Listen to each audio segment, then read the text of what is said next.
Just to show you guys, or whoever's watching the videos, and from my own personal records, just what I'm doing. Using the 2x4 here as my guide and my straight edge. Running the flat side of my chisel across the wood, and I'm using that to plane down and flatten the surface here, like so. And that's how I'm going about this. So by the well, I can't do the full width of the board because the chisel's not very long. These are just regular chisels, mainly for mortise and tenons. These are not, as I've done some research, the chisel to do this would be a framing chisel, and framing chisels are anywhere from 16 to 20 inches long, and obviously this part here is going to be quite significantly long, so you can really go really far with it. Either that or a slick. So if I ever go to a flea market or something, which I plan to do, I think that's what I'm going to look at buying, is a framing chisel or a slick, because this is a very, very, very, very accurate, and you know, it's quite relaxing doing this too, and satisfying, because I know, shit, gotta be careful there, I don't want to damage the edge. I know that this is going to be very, very square and very flat and very straight, because I'm using a guide.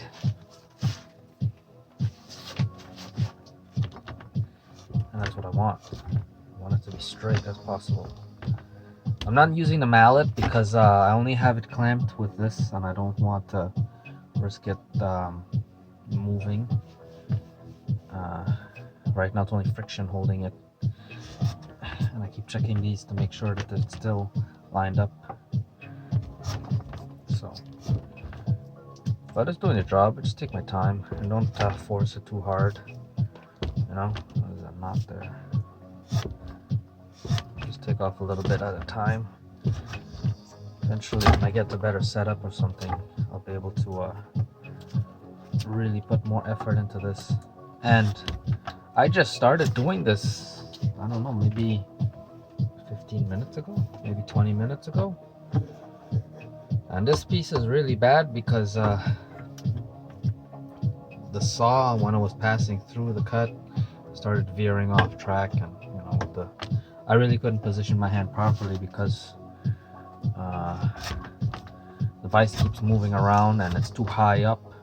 I really can't see the saw going into the cut, and it's hard to keep a consistent hold on the saw blade, on the saw handle, to make sure that it stays cutting consistently in one orientation. So eventually I'll make a work table downstairs, more solid, and I can tweak it so that I can do these cuts, and eventually it'll be to the point where I can trust it and rely on it, and then I can focus on other things while I'm cutting or increase my productivity.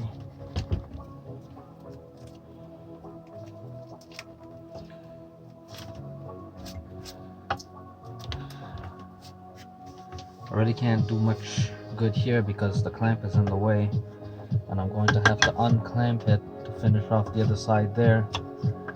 So I'm just going to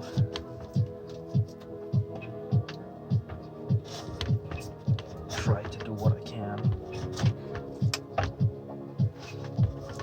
There we go. Making some progress. I have to sharpen my chisels. I think I'm going to dig out my trailer. I told Jessica I was going to go buy the mirror from her and the glass I want for sanding, so that I can sand on it it'll be a fairly flat surface to sand on.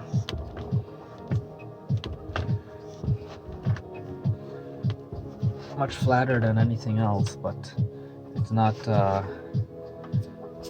guaranteed flat. It's just flat because it was floated on molten tin, so it's just gravity flat. It's going to have a lot of small imperfections, you know, like when you're painting a car, the dust and whatever settles on it. That's exactly what flat glass is. Let's see if I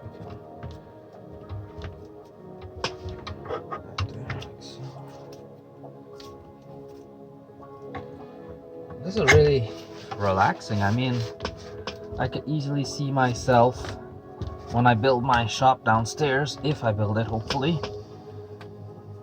Come home, relax, eat some food, take a bath, pick up my tools, and just, you know, start whittling away. And time will go by, and, you know, I could listen to music, get one project done, then another project done, get a little bit done here, a little piece done there, you know? I like that. I couldn't do this in Toronto. My parents just didn't want me to have this sort of freedom to explore and experiment, you know. They just want me to be another number making minimum wage and wasting my fucking life. No ambition. And the funny thing, well, not the funny thing, the irony is that they want you to succeed. But how can you succeed if you don't go out and do shit like this? You know? They're like fucking Jews. They love living in a state of apathy.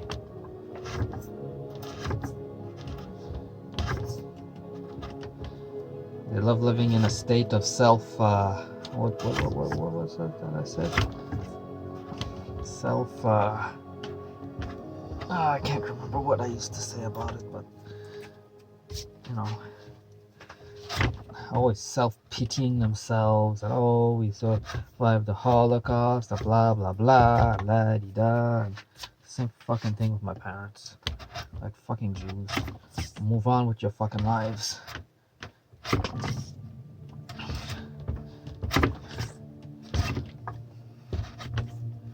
Move on with your fucking worthless lives. Nobody wants to hear that shit.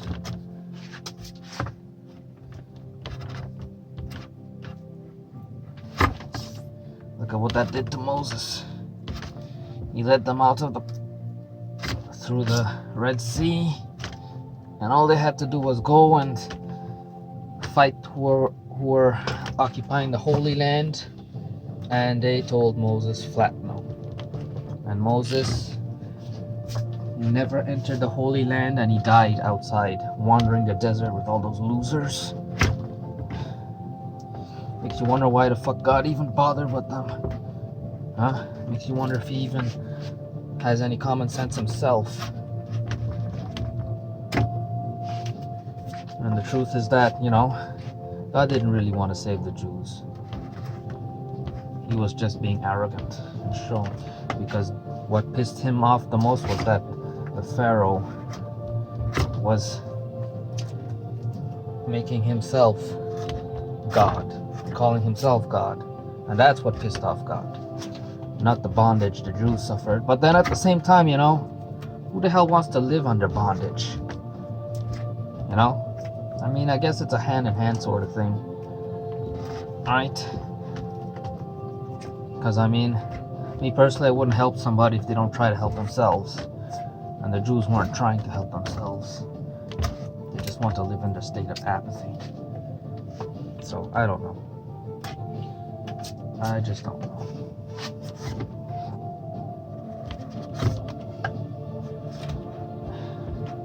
But it's like my parents, you know, I taste success and I can easily do things, and they're just closing their eyes to it. It doesn't exist, you know.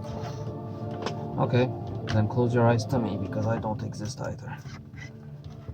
Anyway, I'm gonna stop the video there. It doesn't make sense to show you anymore because I'm not gonna get too far. But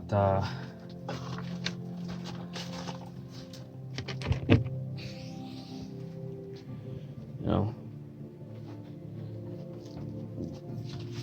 It's very flat. I just love how it's like precision machining, you know?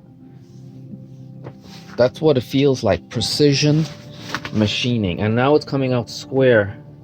Because when I put my square there, it wasn't in square. So, and it's such a simple jig. I mean, it's just I was gonna burn that piece of 2x4. I think Clarence gave that to me with a scrap wood heap. So, you know, once that's all squared off, then I can cut this off and cut this off, and that'll be done for this. I'll have to square that one off there too, because it's starting to look like a U or a seesaw. So yeah, I'm quite satisfied with that.